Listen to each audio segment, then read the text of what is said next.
क्या होता है और ये किन चीज़ों में पाया जाता है, और ऐसा हम क्या खाएं जिसमें यूरिक एसिड कम हो? अच्छा सवाल है। हर समय जब ओपीडी में मरीज दिखाने आते हैं और छोटे जोड़ों में दर्द की बात करते हैं तो दिमाग में एक प्रश्न उठता है, कहीं इनका यूरिक एसिड ज्यादा तो नहीं है। यूरिक एसिड ज्यादा होने को हाइपर यूरिसीमिया बोलते हैं।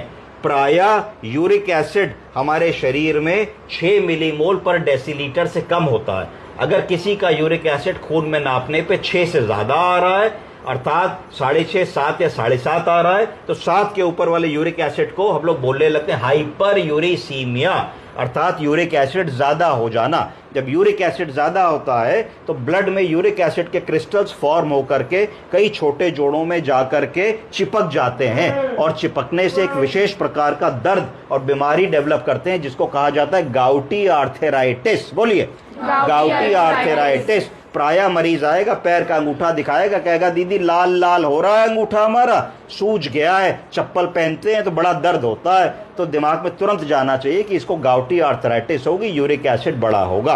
अब इनका प्रश्न था कि यूरिक एसिड सब लोग कहते हैं होता क्या है, कैसे इसको कम किया जाए, किन खानों में यूरिक एसिड ज्यादा पाया जाता है। तो इसके बारे में अगर हम आज बात करें तो यूरिक एसिड है क्या? ये एक नेचुरल बाई प्रोडक्ट है। कुछ ऐसे खाने हैं जो हम खाते हैं, खाने के बाद जब वो खाना ब्रेक होता है और ब्रेक होकर के एब्जॉर्ब होकर ब्लड में आता है तो वो ब्रेक डाउन होता है एक तत्व में जिसको प्यूरिन्स कहते हैं। क्या कहते हैं? प्यूरिन्स। बोलिए, प्यूरिन्स। प्यूरिन्स बॉडी में कई सारे ऐसे खाने जो हम खाते हैं जो प्यूरिन्स में ब्रेक होते हैं, जैसे कि ऑर्गन मीट। कुछ लोग जो ऑर्गन मीट खाते हैं, जैसे कि लिवर का सेवन करते हैं, सी फूड समुद्री चीजों का सेवन करते हैं, रेड मीट का सेवन करते हैं। रेड मीट का मतलब है मटन है, गोट है, इस तरीके की चीजें। लेज्यूम्स मतलब मटर, बीज, बीन्स, खड़ी दालें, राजमा, छोला।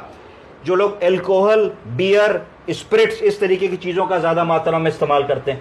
पालक में भी यूरिक एसिड बहुत ज्यादा होता है, कॉलीफ्लावर में भी यूरिक एसिड बहुत ज्यादा होता है, मशरूम्स में यूरिक एसिड बहुत ज्यादा होता है। जो आजकल फास्ट फूड मार्केट में मिलते हैं, बर्गर, पिज्जा, पेस्ट्रीज, पेटीज, इन चीजों में यूरिक एसिड बहुत ज्यादा होता है।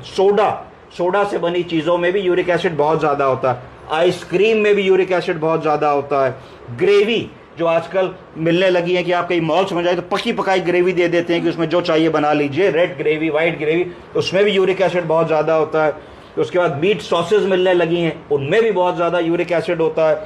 इसके अलावा हम लोगों को ऐसी चीजें जो बाहर के सोर्स से आउटसोर्स है उनको हमको अवॉइड करना चाहिए। तो इन चीजों को यदि हम अवॉइड करेंगे तो हमारे को जब ये खाएंगे नहीं तो इनका ये प्यूरिन्स में ब्रेक नहीं होंगे, प्यूरिन्स में ब्रेक नहीं होंगे तो यूरिक एसिड नहीं सीक्रेट होगा, यूरिक एसिड नहीं सीक्रेट होगा तो ब्लड में यूरिक एसिड की मात्रा धीरे धीरे कम हो जाएगी और कम मात्रा हमारे पेशाब से रेगुलरली एक्सक्रीट होती रहेगी। तो हाइपर यूरिसीमिया की बीमारी हम लोगों को नहीं होगी, गाउटी आर्थराइटिस हम लोगों को नहीं होगा। तो ये कुछ चीजें हैं जिनको रोक देने से यूरिक एसिड का बचाव हो सकता है। समझ गए? Yes sir.